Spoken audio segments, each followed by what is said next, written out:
আমরা সমাজত কিছু সুশীল মানুষ আছে যারা বুক ফুলাইয়া অন্যায়ের বিরুদ্ধে প্রতিবাদ করতে পারে না।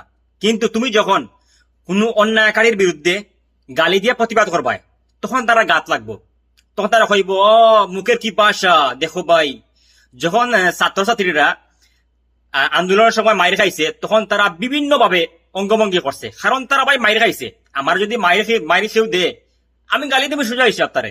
অন্যায় ভাবে আমার মারলে একটা গালি দিমু। তখন তারা হইতেছে যে দেখো কি মুখের কি ভাষা, ছাত্রছাত্রীদের মুখের কি ভাষা, এরা আগামী প্রজন্মের ভবিষ্যৎ। তোরাকে চুমা দিব নাকি? ওরা চুমা দিব? ওরা মারতেছে, ওরাকে চুমা দিব নাকি? লাঠি দিয়ে মারতেছে, রান্দা দিছে যে ওরা কুফাইতেছে, ওরা চুমা দিয়া কইব ভাই আও মারো আমরা রে।